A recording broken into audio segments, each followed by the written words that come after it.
नमस्कार दोस्तों, मैं विजय तिवारी। स्वागत है आपका हमारे YouTube channel the book society में, जहां हम आज की क्लास में सब्जेक्ट कोड BHI 142 के चैप्टर नंबर 4 की चर्चा करेंगे। चैप्टर का नाम होगा मेजी राजनीतिक व्यवस्था। इससे पहले चैप्टर नंबर 3 में हमने ये पढ़ा था कि वो कौन से कारण थे जिसकी वजह से जापान में मेजी पुनर्स्थापना हुई थी। तो मेजी पुनर्स्थापना का तात्पर्य क्या है? तो देखो, आप सभी को पता है जापान में जो सम्राट था वो नाम मात्र का अधिकारी था। असली सत्ता किसके पास थी? तोकुगावा परिवार के पास थी। अब जो तोकुगावा परिवार था ये पूरी पूरी सत्ता का प्रयोग खुद ही करता था। जापान की अर्थव्यवस्था क्या हो गई थी? डावाडोल हो गई थी और बाहरी शक्तियां जापान में हस्तक्षेप कर रही थी। तो ऐसे में जापान में ये डिमांड उठी कि भैया सम्राट को ना वापस से सत्ता में लेकर आओ, और जो ये बाहर के लोग ब्रिटिश आ रहे हैं, रूसी लोग आ रहे हैं, अमेरिकन लोग आ रहे हैं, फ्रांसीसी आ रहे हैं, डचिस आ रहे हैं, इन सब का विरोध करो। जापान को एक डेवलप्ड कंट्री बनाओ, वरना जापान आने वाले टाइम पे गुलाम बन जाएगा। तो वहाँ के लोगों ने, वहाँ के जो सामंती थे, वहाँ के जो जागीरदार थे, उन लोगों ने क्या करा? विरोध करना शुरू कर दिया। और वो चाहते थे कि वास्तव में जो सत्ता किसके पास आ जाए? सम्राट के पास आ जाए। क्योंकि जब एक व्यक्ति सत्ता में शासन करेगा और वो भी एक प्रबुद्ध तानाशाही के साथ, तो शायद जापान ना तरक्की कर सके। ऐसी सोच के साथ जापान में तख्ता पलट होता है और सारी की सारी जो सत्ता है, सारी सारी जो शक्ति है, सारी सारी जो पावर है, वो तोकुगावा परिवार से छीन ली जाती है और वापस से सम्राट की सत्ता फिर से आती है। सम्राट की इसी पुनर्स्थापना को हम मेजी पुनर्स्थापना के नाम से जानते हैं और मेजी का अब शासनकाल यहाँ से शुरू होता है।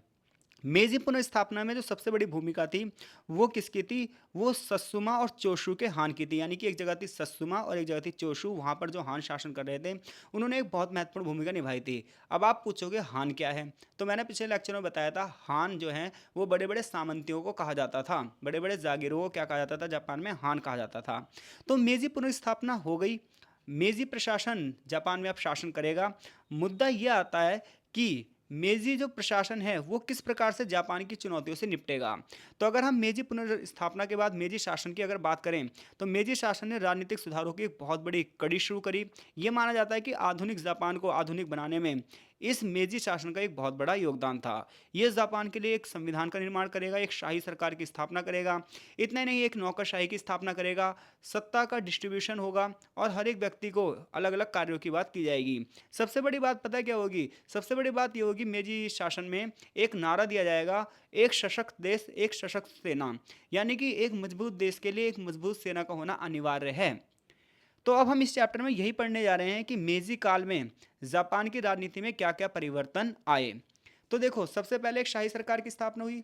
सत्ता वास्तव में किसके पास आ गई? सत्ता वास्तव में सम्राट के पास आ गई, जो कि तोकुगावा के समय पर सत्ता जो है वो तोकुगावा परिवार के पास थी। सम्राट जो था वो नाम मात्र का अधिकारी था। लेकिन मेजी सरकार की स्थापना होने से सबसे पहली बात क्या हुई? सत्ता किसके पास आ गई? राजा के पास आ गई, मेजी शासन के पास आ गई।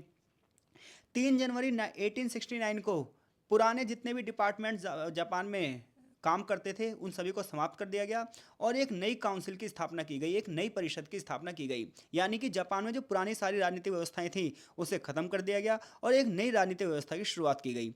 अब देखो, जब भी कभी पुरानी राजनीतिक व्यवस्था खत्म होती है और एक नई राजनीतिक व्यवस्था आती है, तो सबसे बड़ी बात पता क्या होती है? सबसे बड़ा चेंज क्या होता है? सबसे बड़ा चेंज ये होता है कि विशेषाधिकारों की समाप्ति हो जाती है। जो पहले के लोग होते हैं उन्हें जो वीआईपी ट्रीटमेंट मिलता था, वो वीआईपी ट्रीटमेंट खत्म हो जाता है। जैसा कि भारत में भी वर्तमान में आप देख रहे हो, जो प्राचीन सरकारें हैं उनसे बंगले उनके छीने जा रहे हैं, उनके जो अधिकार हैं वो समाप्त कर दिए जा रहे हैं। तो ऐसे ही जापान में हुआ। जापान में जब तख्ता पलट हुआ, जापान में जब नई सत्ता आई, शासक को सारी शक्ति मिल गई, मेजी शासन शुरू हुआ, तो इसने पहले जो पुराने जो लोग थे ना, जिन्होंने बड़ी बड़ी जमीनों पर कब्जा कर रखा था, जिन्होंने अपनी सत्ता को पूरी तरीके से क्षेत्रों पर काबिज कर रखा था, इनसे ना इनके अधिकार छीन लिए जाएंगे। तो इस पैराग्राफ में ये यही बताएगा कि सत्ता के नए आधार को मजबूत करने में सबसे पहली समस्या पता है क्या थी? कि जापान में विशेषाधिकार थे किसको? तो जापान में विशेषाधिकार दाइमो को थे। आप सभी को पता है, जो दाइम्यो थे बड़े बड़े सैनिक थे। इसके अलावा इनके पास अपनी अपनी बड़ी बड़ी सेनाएं थीं और इसके अलावा इनके अपने किले भी थे और अपनी बहुत बड़ी जागीरें भी थीं। और दूसरे थे सामुराई, जो कि साधारण सैनिक थे। अब जो ये सैनिक थे, ये जो दाइमो थे, इनको बड़े पैमाने पर अधिकार थे और विशेषाधिकार थे। अब जब इनके अधिकारों और विशेषाधिकारों को जब आप समाप्त करोगे तो थोड़ा सा विरोध भी तो होगा। दायमों की बात की जाए तो दायमियों को विशेषाधिकार खत्म कर रहे हैं, तो हम सामंती व्यवस्था को गिरा रहे हैं। क्योंकि एक बहुत बड़े बड़े जमींदार होते थे दायमों, एकड़ों एकड़ इनके पास जमीन होती थी, एक राजा की तरह शासन करते थे ये दायमों। और आप इनकी सत्ता क्या कर रहे हो? खत्म कर दे रहे हो। आप एक तरीके से इनके अधिकारों को खत्म कर दे रहे हो, तो ये बहुत बड़ी बात थी। तो मेजी शासन की सबसे बड़ी बात क्या थी कि जितने भी दाइमो थे उनके विशेषाधिकार क्या कर दिए गए, खत्म कर दिए गए, उनके वीआईपी ट्रीटमेंट सारे क्या कर दिए गए, खत्म कर दिए गए। इतना ही नहीं, उनकी जमीनें भी उनसे क्या कर ली गई, छीन ली गई। हालांकि ये तो पक्का था विद्रोह होना है, जिसकी चर्चा हम आगे करेंगे। दूसरी सबसे बड़ी बात पता कि क्या हुई, पहले पता क्या होता था, जो बड़े बड़े अधिकारी होते थे वो जन्म के आधार पर बनते थे। यानी कि सिपाही का बेटा सिपाही बनेगा, जो हान हैं, बड़े बड़े सामंती हैं, उनका जो बेटा है वो हान बनेगा, दाइमो का बेटा दाइमो बनेगा, यानी कि वंशवाद चलता था। लेकिन अब पता क्या हुआ, मेजी शासन में दूसरा बदलाव। मेजी शासन में दूसरा बदलाव ये हुआ कि अब भैया अधिकारों का चुनाव ना जन्म के आधार पर नहीं होगा। जिन लोगों के अंदर प्रतिभा होगी, जिन लोगों के अंदर योग्यता होगी, जिन लोगों के अंदर क्वालिटी होगी, उन्हें हम अधिकारी बनाएंगे। तो विशेषाधिकार की समाप्ति में सबसे पहले किसके विशेषाधिकार छीने गए, दाइमों के। दूसरी बात, किसके विशेषाधिकार छीने गए, सामुराई के, जो कि सैनिक वर्ग था। तीसरे नंबर पे बात क्या की गई, जो सार्वजनिक व्यापार थे और जो निजी व्यापार थे उन्हें अलग अलग कर दिया गया। यानी कि सरकारी जो डिपार्टमेंट हैं वो अलग होंगे, प्राइवेट डिपार्टमेंट अलग होंगे।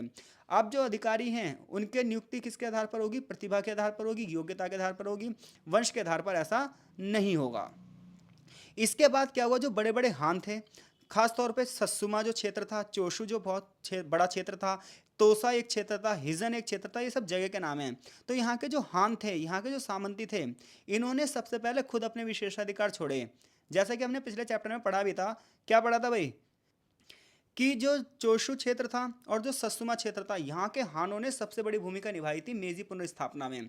तो इन्होंने ही सबसे पहले त्याग भी किया। चाहे सत्सुमा के हान की बात करो, चोशुओं के हान की बात करो, तोसा और हिजन के हानों की बात करो, तो सबसे पहले इन्होंने अपने विशेषाधिकार छोड़ दिए और लोगों से यह भी आग्रह किया कि आप सभी भी अपने अपने विशेषाधिकार छोड़ दो और जापान की तरक्की में एक बहुत बड़ा योगदान दो, ताकि जापान में ना एकता आ पाए। क्योंकि अगर कुछ लोगों को विशेषाधिकार होंगे तो बाकी लोग अपने आप को दबा हुआ महसूस करेंगे। इतना नहीं, ये भी कहा गया कि राज्यसभा जैसा आदेश जारी करेगी हम वैसा करेंगे। पहले ना भूमि को बेचा नहीं जाता था जापान में। भूमि जो होती थी वो इन हान के अंडर में ही होती थी या दाइमो के अंडर में ही होती थी। लेकिन अब ये निर्णय लिया गया कि अब ना भूमि को बेचा भी जा सकता है, भूमि को खरीदा भी जा सकता है। इससे क्या होगा, इससे एक ही व्यक्ति के पास सारी ज़मीनें नहीं रहेंगी। हर एक बंदा अलग अलग तरीके से ज़मीन का यूज़ कर सकता है। यानी कि पहले जैसे भारत में भी था, ज़मींदारों के अंडर में सारी ज़मीनें थी, ऐसे ही यहाँ पर बड़े बड़े दाइमों के अंडर में सारी ज़मीनें थी। ये पूरी तरीके से उस पर कंट्रोल करते थे, ज़मीनों को खरीदा और बेचा नहीं जाता था। इन्हीं लोगों का बाहुबलियों का शासन था। तो अब इन्होंने कहा कि राज्यसभा क्या करे, आदेश जारी करे, बड़े बड़े राज्यों की भूमि को बेच दिया जाए, ताकि जो वित्त व्यवस्था है वो अच्छी हो सके। आगे चलकर क्या हुआ, आगे चलकर यह हुआ कि सम्राट पहले कोई निर्णय लेता था तो माहौल नहीं बन पाता था, लेकिन अब सम्राट को पावर मिल गई है तो सम्राट अब डिसीजन लेगा। और डिसीजन लेने के लिए वो क्या करेगा, बातचीत करेगा, अपनी काउंसिल से परामर्श करेगा, राजनीतिक प्रयास करेगा। और ऐसे में 29 अगस्त 1871 को सम्राट एक आदेश जारी करता है। वो ये कहता है कि हम यह आवश्यक समझते हैं कि देश का शासन एक ही अधिकारी के हाथों में केंद्रित हो, जिससे सुधार सार रूप में नहीं यथार्थ रूप में लागू हो। यानी कि सम्राट एक आदेश जारी करता है, क्या जारी करता है, वो ये कहता है कि भैया मैं ये समझता हूँ कि देश का शासन ना एक ही व्यक्ति के हाथों में केंद्रित होना चाहिए। इससे क्या होगा, डिसीजन जल्दी होंगे। अगर बहुत सारे लोग होंगे, सत्ता का अलग अलग जगह बंटवारा होगा, तो क्या होगा, शासन करने में बड़ी दिक्कत होगी, कभी कहीं से विरोध होगा, कहीं कहीं से। इस आदेश से आप ये समझ सकते हो कि मेजी जो शासन व्यवस्था थी एक निरंकुश शासन व्यवस्था थी।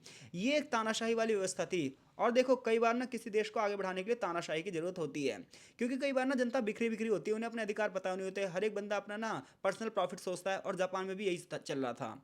तो मेजी शासन ने सबसे पहली बात क्या करी, सारी सारी जो सत्ता है वो सम्राट ने अपने हाथों में ले ली और अधिकारियों को रखा। तो लेकिन वो सारे अधिकारी किसके प्रति उत्तरदायी होंगे, राजा के प्रति उत्तरदायी होंगे।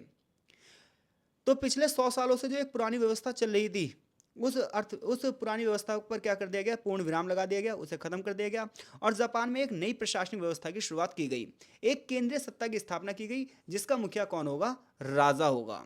तो अब तक हमने क्या पढ़ा है, अब तक हमने सिर्फ मेजी शासन में यह पढ़ा है कि एक शाही सरकार की स्थापना होगी, जिसका मुखिया शासक होगा, पुरानी शासन व्यवस्था समाप्त कर दी जाएगी। पुराने जितने भी बड़े बड़े बंदे थे जिन्हें वीआईपी ट्रीटमेंट जिनके साथ रखा जाता था, बड़े बड़े जो दाइमो थे जिनकी बड़ी बड़ी अपनी ज़मीनें थीं, इसके अलावा जो सामुराई सैनिक वर्ग के लोग थे, इसके अलावा जो बड़े बड़े हान जो की सामंती थे, इन लोगों के विशेषाधिकारों को छीनने की बात की गई। इतना ही नहीं, ज़मीनों को क्या करा, बेचने की बात की गई। और ये कहा गया कि सार्वजनिक सेक्टर यानी गवर्नमेंट सेक्टर अलग होगा, प्राइवेट सेक्टर अलग होगा। इतना ही नहीं, इन लोगों ने यह भी कहा कि अधिकारों का चुनाव जन्म के आधार पर नहीं होगा, बल्कि योग्यता के आधार पर होगा। और कुछ हानों ने खुद ही अपने विशेषाधिकारों को छोड़ दिया और अन्य लोगों को भी ऐसा ही करने का आग्रह किया। तो ये तो बात हो गई किसकी, विशेषाधिकारों की समाप्ति की, जो पहला बदलाव आया मेजी राजनीतिक शासन में। दूसरा बदलाव भाई सेना में आया, क्योंकि इन्होंने एक नारा दिया था, एक मजबूत देश और एक मजबूत सेना। किसी भी देश की सुरक्षा में सेना का एक बहुत बड़ा योगदान होता है। और जापान में राष्ट्रवाद की भावना बहुत तेज गति से आगे बढ़ रही थी, देशभक्ति की भावना बहुत तेज गति से आगे बढ़ रही थी, क्योंकि हर एक बंदा ये चाहता था कि जापान में बाहरी लोगों को बाहर खदेड़ दिया जाए। जापान किसी भी हालत में गुलाम नहीं बनना चाहिए, क्योंकि सभी लोग जानते थे कि भारत का क्या हाल हुआ था और चीन का क्या हाल हो रहा है। तो ऐसे में जापान के लोग कुल मिलाकर चाहे अलग अलग मतभेद तो थे, लेकिन वो एक देश की जो है फीलिंग रखते थे। तो ऐसे में एक राष्ट्रीय सेना की जरूरत थी, क्योंकि अगर आपको अपने आप को बचा कर रखना है तो युद्ध तो लड़ना ही होगा। क्योंकि जापान में रूस का भी हस्तक्षेप था, जापान में अमेरिका का भी हस्तक्षेप था, जापान में इंग्लैंड और फ्रांस भी अपनी जगह बना रहे थे, और उधर नीदरलैंड के डच भी जो थे वो भी जापान में अपनी जगह बनाना चाहते थे। तो ऐसे में मेजी शासन ने दूसरा सबसे बड़ा कदम क्या उठाया, एक राष्ट्रीय सेना की स्थापना करी। पहले हथियार रखने का विशेष अधिकार सिर्फ सामुराई के पास था। आप सभी ने लास्ट चैप्टर में पढ़ा भी था कि हथियार पहले ना किसान भी रखते थे, सामुराई भी रखते थे, फिर क्या होता था, दंगे फसाद होते थे। इसलिए तोकुगावा काल में क्या हुआ, तोकुगावा काल में एक आदेश जारी किया गया कि अब केवल और केवल हथियार कौन रखेंगे, सामुराई रखेंगे, अब किसान अपने हथियार नहीं रख सकते। तो यानी कि हथियार रखने का विशेषाधिकार किसको मिल गया था, सामुराई को। तो और सामुराई ने यही एक अच्छे सैनिक माने जाते थे। और आप सभी को पता है, मैंने अभी बता दिया, किसानों के हथियार रखवा लिए गए थे शांति स्थापित करने के लिए। अब क्या हुआ, अब ये हुआ कि बड़े पैमाने पर जो हान थे, दाइमो थे, ये लोग सेना में अपना हस्तक्षेप करते थे। अब ये हुआ कि इस सब चीज़ों में बदलाव आ गया और 1869 में एक आदेश जारी किया गया। एक आदेश ये जारी किया गया कि एक अनिवार्य भर्ती वाली सेना होनी चाहिए, यानी कि जापान के जितने नागरिक हैं, हष्टपुष्ट जो नागरिक हैं, उन्हें क्या है, सेना में कुछ वर्ष तो कार्य करना ही पड़ेगा, ताकि एक बड़ी सेना इकट्ठी की जा सके। सैनिक बदल जितने भी सैन्य बल था उसे सुधारने का प्रयास किया गया, और इसमें एक बड़ी भूमिका निभाई एक व्यक्ति था जिसका नाम था यामागातो आरितोमा। तो यामागाता आरितोमो की अगर बात करें तो इसने जापान की सेना को विकास करने में एक महत्वपूर्ण भूमिका निभाई है।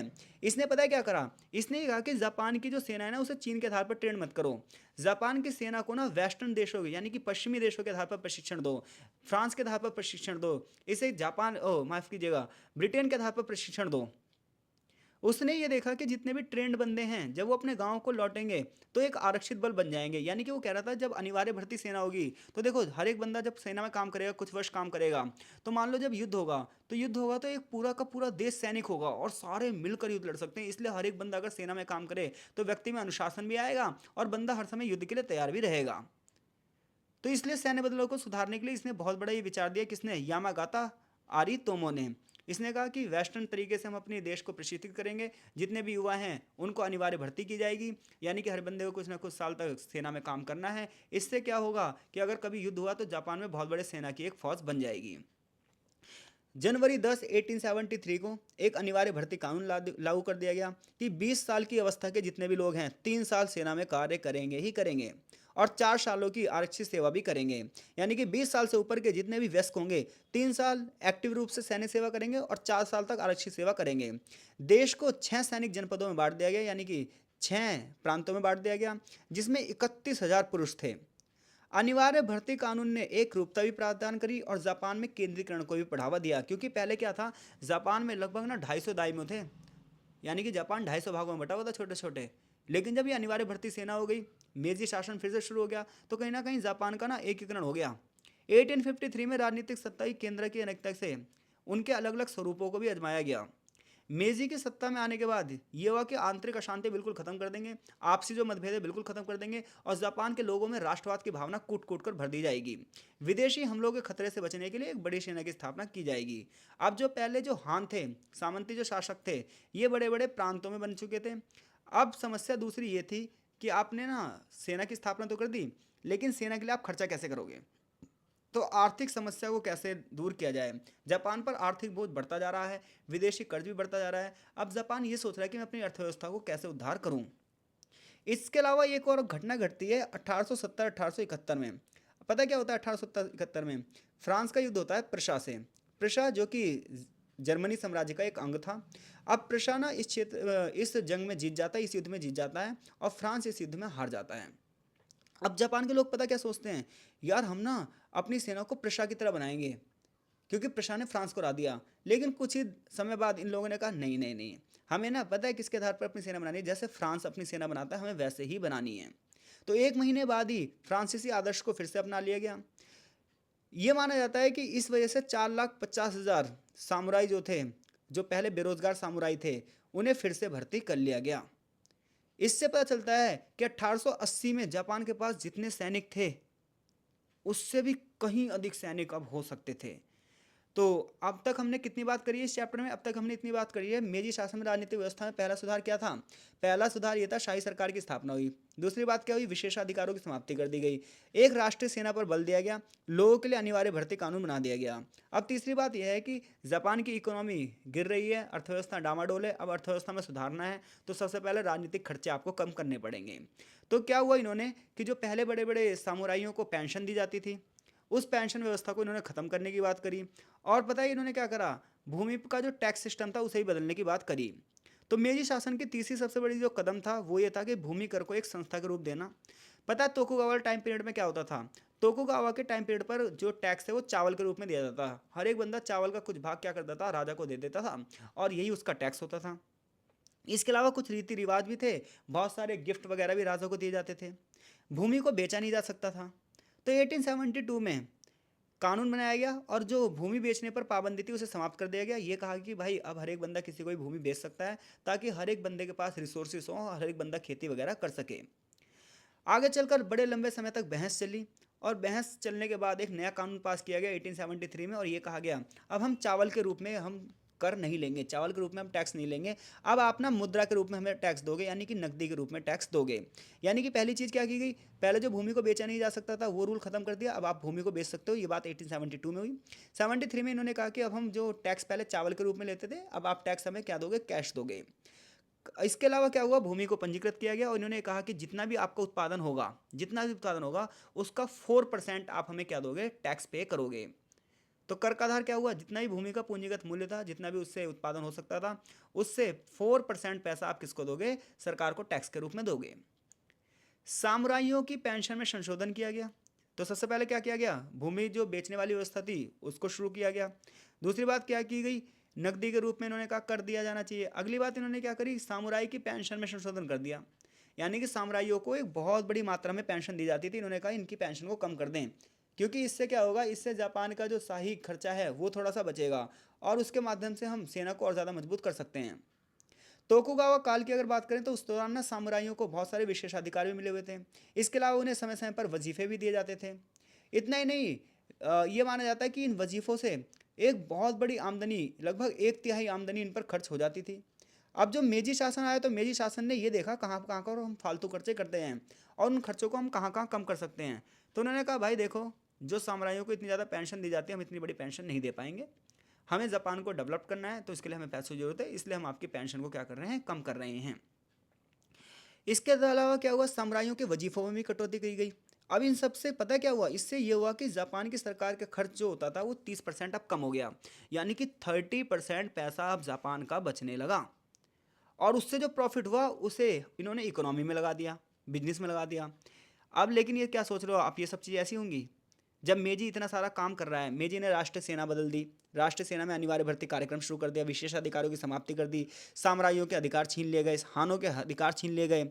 इधर आप भूमि बेचने पर जो पाबंदी थी वो भी हटा दी। अब बड़े बड़े आप सामंतियों की भूमि जो है छीन ले रहे हो। टैक्स पहले चावल के रूप में होता था, अब आप कैश दोगे। तो एक जो सरकार जब इतने सारे चेंज करती है तो जनता ना विरोध करेगी ही करेगी। अब यहाँ से विरोध होना शुरू हो जाएगा। जिन लोगों के विशेषाधिकार छीने जा रहे हैं, जिनकी भूमि को नुकसान हो रहा है, वो उनका गुस्सा भड़क गया। उन्होंने विद्रोह करना शुरू कर दिया नई सरकार के खिलाफ। 1877 में एक बहुत बड़ा विद्रोह हुआ, सत्सुमा विद्रोह, जिसका नेतृत्व साइगो ताकामोरी ने किया, जिनकी चर्चा हम आगे भी करेंगे। कुल मिलाकर अब यह हुआ कि नौकरशाही और सैनिक बल बड़े पैमाने पर जो है मेजी पुनर्स्थापना में शासन कर रहे हैं। मेजी शासन में अब नौकरशाही कार्य कर रही है और सारी की सारी जो सत्ता वो सम्राट के पास है, जबकि पहले जो सामुराई थे और बड़े बड़े जो हान थे, बड़े बड़े जो सामंती थे, ये जापान की राजनीति का खेल खेल रहे थे।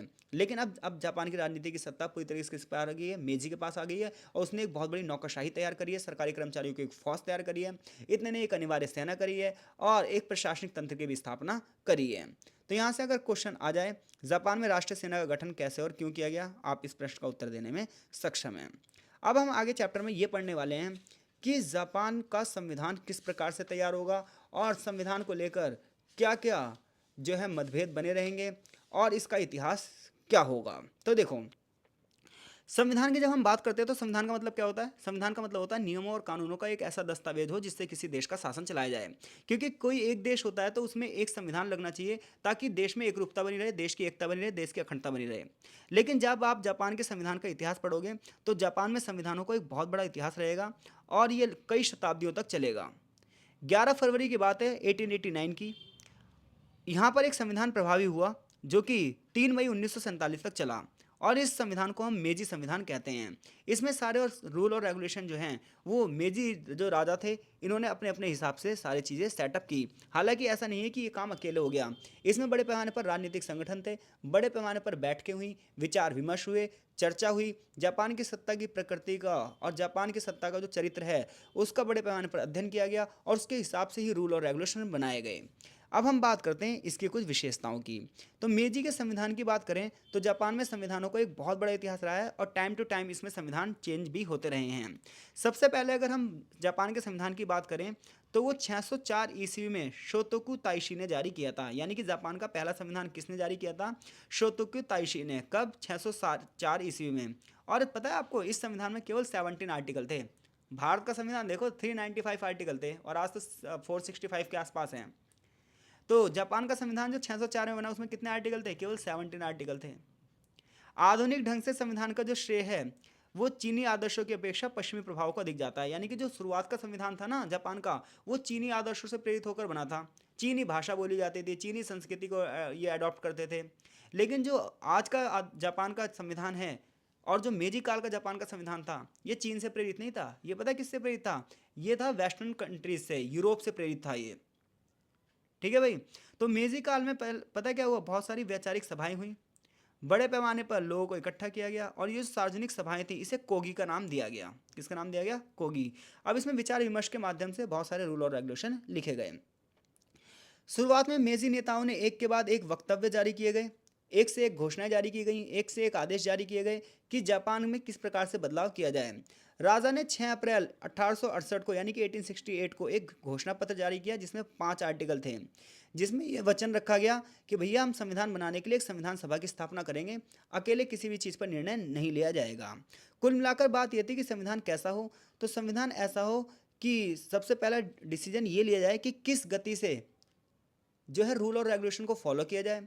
क्या एकदम से जापान में इतना सारा जो चेंज हम ला रहे हैं, क्या ये काम करेगा या नहीं करेगा? सम्राट को कितनी शक्ति दी जाए, सम्राट के क्या क्या अधिकार होंगे, जापान में रीति रिवाज कैसे होंगे, और जापान की एकता अखंडता कैसी बनी रहेगी। जापान के समाज का विघटन किसी भी कीमत पर नहीं होना चाहिए। यानी कि एक ऐसा संविधान तैयार करना चाहता है मेजी शासन, जिसमें सबसे पहली बात तो ये हो कि हमें जो चीज़ें चेंज करनी है उसे कितनी स्पीड से चेंज करें, सम्राट की शक्ति क्या होगी, दूसरी चीज़, और तीसरी चीज़ ये है कि जापान में रीति रिवाज जो हैं, परंपराएं हैं, उनमें इस प्रकार से परिवर्तन ला जाए ताकि जनता उसे फॉलो करे। ऐसा ना हो कि समाज में विक्टर हो जाए और समाज में कहीं गृह युद्ध हो जाए। इसके अलावा बड़ी समस्या ये थी कि मेजी शासन के समय समाजवाद खतरा बन सकता था, क्योंकि अगर पूरी की पूरी चीज़ें गवर्नमेंट के अंडर में हो जाती तो मे भी साधारण लोग विरोध कर सकते थे। तो ऐसे में एक बहुत बड़ा बंदा था जिसका नाम था यामागातो आरितोमो, जिसकी चर्चा भी मैंने पहले भी की थी। तो यामागाता आरितोमो ने ये कहा, अगर भाई आपको तेज गति से विकास करना है तो इससे पता क्या होगा? जनता कट जाएगी। जैसे आज के टाइम पे आप देख लो, भारत में इकोनॉमी सेक्टर में बहुत बड़ा इन्वेस्टमेंट किया जा रहा है, लेकिन आज 2023 की अगर मैं बात करूं तो जापान भारत में जो इकोनॉमी सेक्टर में इन्वेस्टमेंट किया जा रहा है, तो भारत में बहुत सारे लोग सरकार का विरोध भी कर रहे हैं। क्योंकि जब कोई सरकार बहुत बड़े पैमाने पर सुधार करती है ना, तो बहुत सारे लोगों के अधिकार चले जाते हैं, जो बड़े बड़े लोग होते हैं। अब ये बड़े बड़े लोग मिलकर विरोध करते हैं। तो आप अगर भारत में हर जगह विरोध देखते हो ना गवर्नमेंट का, उसका एक बड़ा कारण यही है कि सरकार बहुत तेज गति से सुधार करना चाहती है, और जब इतनी तेज गति से सुधार करना चाहती है कोई सरकार, तो पता क्या होता है? हर जगह विरोध होने तय होता है, क्योंकि बहुत सारे लोगों के उसमें क्या होता है? नुकसान होता है। सेम यही जापान में भी चल रहा है। जापान में यामागाता अरितोमो पता क्या कह रहा है कि अगर तेज गति से आपने ना बहुत ज़्यादा तेज गति से विकास करने की सोची तो साधारण जनता कट जाएगी। समाज में अस्थिरता पैदा हो जाएगी। ऐसे एक बंदा था, ये तो हीरो भूमि, ये पता क्या कहता है, ये कहता है कि जापान ना आज आत्मनिर्भर विश्व का हिस्सा है, उसे ना गुलाम नहीं बनना चाहिए। जापान को सामुराई के विशेषाधिकार खत्म कर देना चाहिए, वजीफों को खत्म कर देना चाहिए और जनता को सत्ता की भागीदारी में इन्वॉल्व करना चाहिए। इसके अलावा ऐसे ही एक और नाम था, ओकुमा शिगो नोबू। ये बहुत ज़बरदस्त बंदा था भाई। इसने पता है क्या कहा, इसने कहा जैसे ब्रिटिश शासन चलता है वैसे चलाओ, सत्ता जो हो राजा के पास में हो, लेकिन एक संसद भी होनी चाहिए। ओकुमो की अगर हम बात करें, ओकुमो शिगेनोबू की बात करें, तो ये जिस प्रांत में रहता था उसका नाम था हिजेन। इसने एक पार्षद के रूप में भी वर्क किया था और वित्त मंत्री के रूप में भी काम कर चुका था। 1881 में इसने एक प्रस्ताव जारी किया जिसमें कहा एक नई संसद होनी चाहिए और चुनाव की व्यवस्था होनी चाहिए। चुनाव में जिस भी दल को बहुमत मिलेगा वही सरकार बनाएगा। यानी कि एक तरीके से इसने डेमोक्रेटिक बात करी, जैसे ब्रिटेन में पता है क्या है, ब्रिटेन में राजा जो है वो नाम मात्र अधिकारी होगा और संसद सारे डिसीजन लेगी। बिल्कुल यही बात ये कह रहा है कौन, ओकुमा शिगे नोबू। इसके अलावा कुछ लोग और हैं, जैसे एक का नाम है युवाकारा तोमोमी। युवाकारा तोमोमी पता क्या कह रहा है कि भाई जापान में राजनीतिक दल नहीं होने चाहिए और सम्राट का ही शासन होना चाहिए। क्योंकि पता है जापान की परंपरा क्या है, जापान की परंपरा यह है कि जो राजा है वो सूर्य देवी का प्रतीक है, राजा सत्ता का प्रतीक है, राजा दिव्यता का प्रतीक है, राजा भगवान का प्रतीक है। तो ऐसे में जितने भी राजभक्त थे, जितने भी लोग प्राचीन परंपराओं को मानते थे, वो ये तर्क देते थे कि जापान में जो राजा की रचना करी है वो किसने करी है, जापान में राजाओं की रचना देवताओं ने करी है। सम्राट का सूर्य देवी से सीधा संबंध है, तो आप सम्राट की सत्ता कैसे हटा दोगे। इन्होंने कहा था सूर्य देवी का पहला सूर्य देवी का जो पोता था वही जापान का पहला राजा था। और शाही घराने में ये परंपरा टूटनी नहीं चाहिए, हमेशा राजा रहना चाहिए और राजा के पास ही पावर होनी चाहिए। इससे पता चलता है कि जापान की राजनीतिक व्यवस्था को लेकर अलग अलग लोगों की अलग अलग राय थी। कुछ ये चाहते थे कि संसदीय व्यवस्था हो, राजनीतिक दल हो, चुनाव हो, डेमोक्रेसी हो। कुछ ये कह रहे हैं नहीं, राजा की सत्ता ही होनी चाहिए, पावर राजा के पास ही होनी चाहिए। अब ना एक बहुत बड़ा नाम आएगा जिसका नाम होगा फुकुजावा युकिची। ये सबसे बड़ा बुद्धिजीवी था, सबसे बड़ा फिलोसफर माना गया है जापान में। इन्होंने शाही घराने पर एक लेख लिखा जिसमें इन्होंने कहा कि शाही परिवार राजनीति से बाहर रहे, क्योंकि शाही परिवार जो राजा है वो सभी लोगों का राजा है और राजनीति सभी लोगों की नहीं होती, राजनीति मेजोरिटी के लिए होती है। सम्राट एकता का प्रतीक रहना चाहिए, सम्राट निरंतरता का प्रतीक रहना चाहिए और सारी सारी जो सत्ता है वो सम्राट के आसपास रहनी चाहिए। और इसी की बात कहीं ना कहीं मानी भी गई। आगे चलकर संविधान का प्रारूप तैयार किया गया और मोस्टली सत्ता किसके पास दे दी गई, मोस्टली सत्ता दे दी गई राजा के पास। हालांकि प्रधानमंत्री बना और पहले प्रधानमंत्री बने इतो हीरो भूमि। तो जापान के पहले प्रधानमंत्री कौन बने, इतो हीरो भूमि। तो अब तक की बात आई होप से चीज़ें आपको समझ में आ रही हैं। हमने जापान में मेजी राजनीतिक व्यवस्था की बात करी है। मेजी राजनीतिक व्यवस्था में सबसे पहले क्या हो रहा है, वहाँ के विशेषाधिकार समाप्त हो रहे हैं लोगों के, राष्ट्रीय सेना की स्थापना की जा रही है, भूमि कर और पेंशन में बदलाव लाए जा रहे हैं, एक संविधान की स्थापना की जा रही है। संविधान में ये डिसाइड किया जा रहा है किसको कितनी सत्ता मिले, इसके लिए अलग अलग लोगों के अलग अलग विचार हैं। कुछ चाहते हैं राजा को सत्ता मिले, कुछ चाहते हैं डेमोक्रेसी हो, कुछ चाहते हैं संसदीय व्यवस्था हो, कोई चाहता है ब्रिटेन के आधार पर व्यवस्था हो। कुल मिलाकर लेकिन राजा को आदेश मिलेगा। फाइनली 1881 में यानी कि 1881 में एक शाही आदेश जारी किया जाएगा और इस शाही आदेश में यह डिसीजन लिया जाएगा कि एक संविधान का हम निर्माण करेंगे। ठीक है भाई। और फाइनली 1887 में एक संरक्षण कानून बनाकर पुलिस को यह अधिकार दे दिया गया कि ऐसे व्यक्ति जो भी राज्य की शांति में अवरोध हैं, जो भी राज्य में अशांति को फैला रहे हैं, दंगे फसाद को फैला रहे हैं, भैया उनको हटा दिया जाए। यानी कि 1887 में राजा ने एक कानून बनाया कि जितने भी लोग विरोध कर रहे हैं, जितने भी लोग जापान में शांति नहीं लाना चाहते, जितने भी लोग भड़काऊ भाषण दे रहे हैं, उन सबको हटाओ और उन्हें दंड दो। तो अब तक का मामला आपको समझ में आ गया। अब देखो, जब इतने सारे परिवर्तन होते हैं ना तो बहस होती है। संविधान बनाने की, जैसे हमारे संविधान सभा में बहस हुई कौन सा अधिकार देने चाहिए, कौन सा अधिकार नहीं देने चाहिए, तो जापान में भी ना इस बात को लेकर बहस हुई। लेकिन ये बहस ना सिर्फ दिखावा था, ये संविधान भी सिर्फ दिखावा था।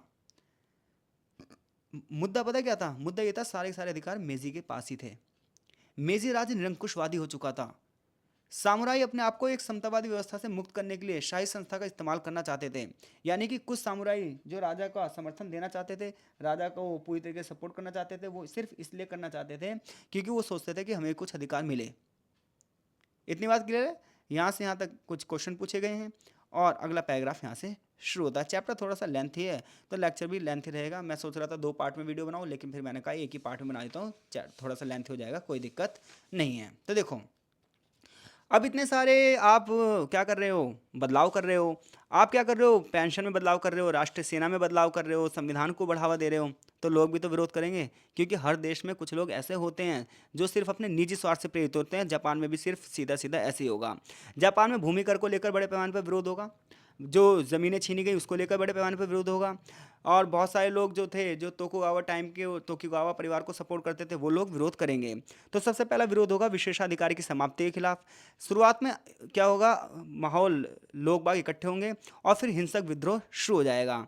लेकिन इधर से भी राजा की सेना जो है इस विरोध को दबा देगी। 1874 से लेकर 77 के बीच में शिजोकू विद्रोह होगा। ये नए शासन के लिए गंभीर चुनौती थी, यानी कि मेजी का शासन अभी नया नया है और वो बेचारा चेंजेस भी करना चाहता है, विशेषाधिकारों की समाप्ति भी करना चाहता है। ऐसे में जिन लोगों की विशेषाधिकारों की समाप्ति हो रही है, वो लोग क्या कर रहे हैं, विरोध कर रहे हैं। 1874 की बात करते हैं हम। 1874 में सागा विद्रोह हुआ, जिसका नेतृत्व पता किसने करा था, एक बंदा था एतो शिंपे। इसके अलावा एक विद्रोह था शिंपू पुरेन विद्रोह, जिसमें एक बंदा था मायाबारा। तो इस आप ये बताओगे, विशेषाधिकार जो थे उसके समाप्ति के विरोध विद्रोह कर रहे थे, नाम याद रहेगा तो ठीक है, वरना कहते ना कुछ बड़े बड़े नेता थे। कुलीनों को अपने पारंपरिक विशेषाधिकारों के छीने जाने का ज्ञान हुआ और वो लोग अपने आप को विरोध कर रहे थे। अब देखो, जब भी कोई बंदा विरोध करता है ना, तो डायरेक्ट विरोध नहीं करता है, उसे एक बहाने की तलाश होती है। तो इन्होंने पता है क्या बहाना मारा, इन्होंने ये बहाना मारा कि ना कोरिया से हम व्यापार करना चाहते हैं और कोरिया हमें व्यापार करने के लिए मना कर रहा है। ऐसे में जापान को ना कोरिया पर आक्रमण कर देना चाहिए। लेकिन जापान तो अभी इतना पावरफुल हुआ ही नहीं है कि वो कोरिया पर आक्रमण करे। अगर जापान कोरिया पर आक्रमण करता तो रूस उस पर आक्रमण कर देता, हो सकता है फ्रांस उस पर आक्रमण कर देता, और जापान की इतनी पावर अभी है ही नहीं। तो कोरिया को इन्होंने एक मुद्दा बना लिया और मेजी नेताओं ने कोरिया पर आक्रमण करने की आपत्ति नहीं करी। मेजी नेताओं ने भी कहा भाई हम कोरिया पर आक्रमण कर सकते हैं, लेकिन पता है अगर आप ये आक्रमण करोगे तो आपकी भी संप्रभुता खतरे में आ जाएगी। तो इस प्रकार से जो जापान में परिवर्तन हो रहे हैं, उन परिवर्तनों के विरुद्ध आंदोलन भी हो रहे हैं। इसके अलावा सत्सुमा नाम की जो जगह थी, यहाँ पे सामुराइयों की आबादी बहुत ज़्यादा थी, ग्रामीण योद्धा भी यहाँ पर बहुत सारे थे। तो ऐसे में यहाँ पर सबसे ज़्यादा बड़ी भूमिका इन्हीं लोगों ने निभाई। बाकी शेष जापान की बात करोगे तो यहाँ पर जो सामुराई थे उन्होंने ज़्यादा कुछ विरोध नहीं किया। हालांकि विद्रोह असफल हुए, सेना के माध्यम से इन्हें दबा दिया गया। तो विद्रोह की असफलता ये बताती है कि मेजी शासन ने किस प्रकार से अपनी सत्ता कायम करी और जनता का किस प्रकार से समर्थन हासिल किया। सत्सुमा विद्रोह सबसे बड़ा विद्रोह था, जिसमें 22,000 से भी ज़्यादा लोग सपोर्ट थे। सरकार ने भी क्या करा, 33,000 लोगों की एक सेना भेजी और कहा इन्हें दबा दो, और बैकअप में 30,000 सैनिक और दिए गए। तो इस प्रकार से सेना के दम पर, हथियारों के दम पर जापान ने विद्रोह को दबा दिया और एकता अखंडता को अपनी बनाए रखा, और मेजी ने अपना शासन व्यवस्था को बिल्कुल सेटअप कर दिया। और बिल्कुल ऐसा होना भी चाहिए। स्वतंत्रता और जन अधिकार को लेकर आंदोलन चलेंगे। अब देखो, यहाँ पर बड़े बड़े विद्याजीवी आएंगे, बहुत सारे लोग पढ़े लिखे आएंगे। ये लोग क्या कहेंगे, ये लोग ये कहेंगे कि भैया हमें हमारी जनता को अधिकार चाहिए। तो मेजी सरकार को समय समय पर बहुत सारे विरोधों का सामना करना पड़ा, और ऐसे में यहाँ पर बहुत सारे नाम दिए जाएंगे, जैसे कि एक का नाम है इतागाकी ताइसुकु, एक का नाम है गोतो शोजिरू। ये ऐसे गुट हैं जो जनता के अधिकारों की बात कर रहे हैं, हालांकि जनता के अधिकारों का मुद्दा उठाकर ये अपनी सत्ता लाना चाहते हैं। तो बड़े पैमाने पर जापान में जन अधिकार आंदोलन होगा। बड़े पैमाने पर जो सामुराई थे, जो धनी किसान थे, वो इस आंदोलन को सपोर्ट भी करेंगे। इसके अलावा छोटे जमींदार, लघु सौदागर, पुरोहित, स्कूल अध्यापक, ये लोग भी आगे चलकर इसमें सपोर्ट करेंगे। जन अधिकार आंदोलन की बात करो तो जन अधिकार आंदोलन का मतलब होता है जनता के अधिकार के लिए। इसका समर्थन खुद मेजी नेता भी करते थे।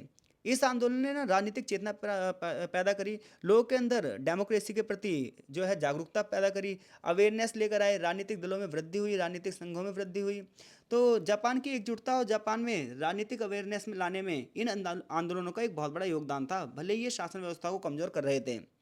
1874 से लेकर 78 देखोगे तो बहुत सारे राजनीतिक संगठनों की स्थापना होगी। यहाँ पर बहुत सारे राजनीतिक दल की स्थापना होगी। जैसा एक दल था जिसका नाम था आइको कुतो। आइको कुतो का मतलब होता है देशभक्तों का दल। इसी प्रकार से एक समाज बनेगा जिसका नाम होगा रिकिशा। तो ये इस प्रकार से बहुत सारे राजनीतिक दलों की स्थापना होने लगी जापान में, जो कि जनता के अधिकारों की डिमांड करने लगे। इन गुटों के अधिकांश तौर पर तोसा में थी, जिसका नाम कोची प्रांत हो गया था। ये सब जगहों के क्या हैं, नाम हैं। इसके अलावा इतागाकी ताइसुकु, उएकी एमोरो, काताओका केनिजी, ये बड़े बड़े नेता थे जो इन सभाओं में वो करते थे, भाषणबाजी करते थे। जैसा कि ऋषिशा का जो जगह थी, यहाँ के घोषणा पत्र में ऐलान किया गया, जापान में रहने वाले जो 3 करोड़ लोग हैं, इन्हें कुछ अधिकार दिए जाने चाहिए। इन्हें जीवन और स्वतंत्रता का आनंद लेने का अधिकार देना चाहिए, इन्हें अपनी रक्षा करने का अधिकार होना चाहिए, संपत्ति प्राप्त करने का अधिकार होना चाहिए, अच्छी आजीविका होनी चाहिए, सुख की तलाश करने का इन्हें अधिकार होना चाहिए। और ये सारे अधिकार प्रकृति ने दिए हैं, सभी व्यक्तियों को अधिकार दिए हैं, और कोई राजा इन अधिकारों को नहीं छीन सकता। क्योंकि आप सभी को पता है जो मेजी शासन था ये कैसा था, ये एक निरंकुश शासन था और निरंकुश शासन में जनता के अधिकार थोड़े बहुत तो छीने जाते हैं। सरकार ने इन सभी का दमन कर दिया। फिर भी 1878 से लेकर 1881 तक आंदोलन चले, भूमि कर में संशोधन हुए, जनता में असंतोष हुआ। इस असंतोष की वजह से ग्रामीण स्तर पर बड़े पैमाने पर बहुत सारे संगठनों का गठन हुआ, जो आगे चलकर जापान की राजनीति में एक बहुत महत्वपूर्ण भूमिका निभाएंगे। इसके अलावा 1881 में एक घोषणा की गई कि 9 वर्षों के अंदर हम एक राष्ट्रीय सभा का गठन करेंगे और जनता के अधिकारों की बात करेंगे, संविधान सुधार करेंगे। आंदोलन ग्रामीण क्षेत्रों में बहुत तेज गति से बढ़ रहा था। हर एक बंदा संवैधानिक सरकार की मांग कर रहा था, एक डेमोक्रेटिक कंट्री की मांग कर रहा था। आगे चलकर धीरे धीरे करके पता क्या हुआ, 96,900 लोग इसमें शामिल हो चुके थे। बड़े पैमाने पर राजनीतिक गतिविधियां जापान में चल रही थी। ग्रामीण स्तर पर संगठन बहुत तेज गति से आगे बढ़ते जा रहे थे। अब पता क्या हुआ, जापान में एजुकेशन का स्तर लगातार बढ़ने लगा। लोग पता है लिबर्टी के माध्यम को पढ़ने लगे। अब लोग पता है क्या, समाज को बेहतर बनाने के लिए हर जगह बहस होने लगी, हर एक बंदा संविधान की चर्चा करने लगा। लेकिन सरकार भी लोगों को दबाने के लिए अपने दमनकारी तंत्र का इस्तेमाल कर रही थी। बड़े पैमाने पर सेना को भेजा जा रहा था, बड़े पैमाने पर कानून बनाए जा रहे थे, बड़े पैमाने पर अध्यादेश जारी किए जा रहे थे। जितने भी समाचार पत्र थे उन्हें कठोरता के साथ सलूक किया गया, उनके ऊपर पता है क्या हुआ, बड़े पैमाने पर सेंसरशिप लगा दी गई। इतना ही नहीं, एक अखबार था जिसका नाम था आजुमा, इसके संपादक को यह कहने के अपराध में 2 वर्ष की सजा दी गई और 200 येन का जुर्माना लगाया गया कि सरकारी अधिकारियों की तरह सम्राट भी एक जनसेवक है। यानी कि कोई भी बंदा अगर सरकार के खिलाफ बोलेगा, कोई भी बंदा जापान के खिलाफ बोलेगा, तो उसके खिलाफ कठोरता से रुख अपनाया जाता था, चाहे वो कोई भी बंदा हो। 1881 के बाद जन अधिकार आंदोलन में फूट पड़ने लगी, क्योंकि जब बड़े पैमाने पर आंदोलन होते हैं उन्हें सफलता नहीं मिलती, तो उनके जो नेता होते हैं वो आपस में बढ़ जाते हैं। हर एक बंदा अलग अलग तरीके से अपना आंदोलन करना चाहता है। अब ऐसे में कुछ घटनाएं ऐसे होने लगी कि आंदोलन करने वाले लोगों के बीच में आपसी मतभेद हो गए। इधर सरकार ने भी राजद्रोह का मुकदमा लगा के लोगों को लपेटना शुरू कर दिया। एक जगह थी चिचुबू, यहाँ पर जो विद्रोह हुआ था, इस विद्रोह को दबाया गया। बड़े पैमाने पर सेना ने यहाँ पर हस्तक्षेप किया और फाइनली आंदोलन का अंत हो गया। कुल मिलाकर मेजी राजनीतिक व्यवस्था की अब प्रकृति की हम बात करेंगे। अब तक हमने सिर्फ इतना पढ़ा है कि मेजी शासन जो सुधार लाना चाहता है वो सुधार आसानी से नहीं हो रहा है। जनता बड़े पैमाने पर विरोध कर रही है, प्रदर्शन कर रही है, जन अधिकार आंदोलन की बात की जा रही है। इतना ही नहीं, बड़े पैमाने पर जो बड़े बड़े हान थे, सामुराई थे, इन जिन लोगों के विशेषाधिकार छीने गए थे, ये बड़े पैमाने पर अपने अधिकारों के लिए साधारण जनता को भड़का रहे थे, जैसा कि भारत में आज हो रहा है। बहुत सारे विपक्षी पार्टियां जनता को भड़काने का कार्य कर रही हैं। बिल्कुल ऐसे जापान में चल रहा है। तो जापान की जो राजनीतिक व्यवस्था थी, मेजी की जो राजनीतिक व्यवस्था थी, इसमें क्या हुआ, इसमें सबसे पहला नारा दिया गया एक धनी देश मजबूत सेना, और इसी ने ही मेजी शासन को सबसे ज़्यादा फेमस कर दिया। सम्राट जो था यहाँ मुख्य कड़ी था। राजनीतिक व्यवस्था की जो प्रमुख विभूति था वो सम्राट था। व्यक्तिगत सत्ता का वो प्रयोग करता था। बड़े पैमाने पर नौकरशाही की स्थापना थी। जापान में मेजी काल को सम्राट तानाशाही व्यवस्था के नाम से जाना जाता है। सम्राट तानाशाही व्यवस्था का मतलब क्या होता है भाई, तो सम्राट तानाशाही व्यवस्था का मतलब ये होता है जिसमें राजा के पास ही सारी की सारी पावर हो, जो कि अंग्रेजी के शब्द एम्परर से इसकी तुलना की गई है। सम्राट ने 1878 से लेकर 1885 तक देश के 6 बड़े दौरे किए, पूरे देश को समझने का प्रयास किया। इसने न सिर्फ जनता के सामने अपने आप को महान साबित करने की कोशिश करी, बल्कि उसने ये भी देखा कि जनता की क्या क्या समस्याएं और किस प्रकार से अपने शासन को बढ़ावा दे सकता है। सम्राट को एक दूरस्थ शासक के रूप में पेश किया गया और ये माना गया कि शासक जो है वो बादलों से ऊपर रहता है। तो कुल मिलाकर जो सम्राट व्यवस्था थी उसे 3 भागों में बांटा जाता है। 1868 से लेकर 1884, 1885 से लेकर 1895 और 1895 से लेकर 1905। इस माध्यम से मेजी शासन ने बड़े पैमाने पर क्या करा, सम्राट को पावर दी और जापान को आगे बढ़ाने का प्रयास किया। जापान में जो ये राजनीतिक व्यवस्था थी, ये नौकरशाही और सेना इस पर स्तंभ थी, इसी पर टिकी थी। यही 2 इसके पिलर थे। सेना के माध्यम से आकांक्षाओं को दबाया जाता था और नौकरशाही के माध्यम से शासन किया जाता था। तो किसी भी प्रशासन में नौकरशाही का एक महत्वपूर्ण भूमिका होती है। और जापान में नौकरशाही को 15 श्रेणियों में बांटा गया था, जिसमें से 3 बड़ी श्रेणियां थीं और 2 श्रेणियां तो ऐसी थी जिसकी नियुक्ति खुद राजा करता था। ये बड़े बड़े अधिकारी होते थे। इसके अलावा कानून के हाथों में अलग व्यवहार होता था। भर्ती की नीति ऐसी थी कि सभी लोगों को लाभ पहुंच सके, क्योंकि इसमें नेपोटिज्म नहीं था, इसमें भाई भतीजावाद नहीं था। प्रशिक्षित लोगों को भी अधिकार थे और जो लोग प्रशिक्षित नहीं थे उन्हें भी अधिकार थे। मेजी सरकार में जो राजनीतिक संस्थाएं तो बनाई गईं, लेकिन इन्हें उतना अधिकारों का दर्जा नहीं दिया गया जितना अधिकारों का दर्जा इन्हें मिलना चाहिए था। राजा के पास ही सारी की सारी पावर बनी रही। इसके अलावा कुछ राजनीतिक संस्थाएं ऐसी थीं जिनके अंदर आपसी फूट थी, उनके अपने स्वार्थी हित थे और स्वार्थी गुटों की वजह से ये राजनीतिक संस्थाएं काम नहीं कर पा रही थी। इसके अलावा नाबालिग लोगों को, स्त्रियों को, अध्यापक और सैनिकों को राजनीतिक सभाओं में जाने की पाबंदी थी कि आपको राजनीति में कोई लेना देना नहीं है। मेजी सम्राट ने 1912 तक शासन किया और उसके बाद इसकी मृत्यु हो गई। उसके राज्य की विशेषता सबसे बड़ी बात यह थी कि जापान की इकोनॉमी को बढ़ावा दिया गया, एक बड़ी विश्व शक्ति की ओर इसे ले जाया गया, विश्व की अर्थव्यवस्था से इसको जोड़ा गया, जापानी संसद की स्थापना की गई, नौकरशाही को बढ़ावा दिया गया, सेना को बढ़ावा दिया गया, लेकिन हर चीज़ पर कंट्रोल भी रखा गया। जनता में जो उथल पुथल हुई उसे बड़े पैमाने पर दबा दिया गया। तो ये चैप्टर यहीं पर फिनिश होता है। आगे इस चैप्टर का सारांश दिया है। आई होप सो इस चैप्टर को समझ, ये चैप्टर आपको पूरी तरीके से समझ में आया होगा। कुछ चीज़ें यहाँ पर टफ है, कुछ चीज़ें नाम इतने कठिन हैं जिसकी वजह से पता है क्या होता है, थोड़ा सा ना डिस्ट्रक्शन हो जाता है। तो ना आप कोशिश करिए कि जब आप पढ़ रहे हो तो अक्षरों को भी अपने सामने रखें, और अगर आपने एक चैप्टर छोड़ दिया है और कोई दूसरा चैप्टर पढ़ रहे हो तो आपको चीज़ें समझ में आने वाली नहीं है भाई, मैं पहले बता दे रहा हूँ। तो अब तक पहला, दूसरा, तीसरा और चौथा चैप्टर हम कंप्लीट कर चुके हैं। मिलते हैं आपसे पांचवें चैप्टर की वीडियो में, तब तक के लिए आपका बहुत बहुत धन्यवाद।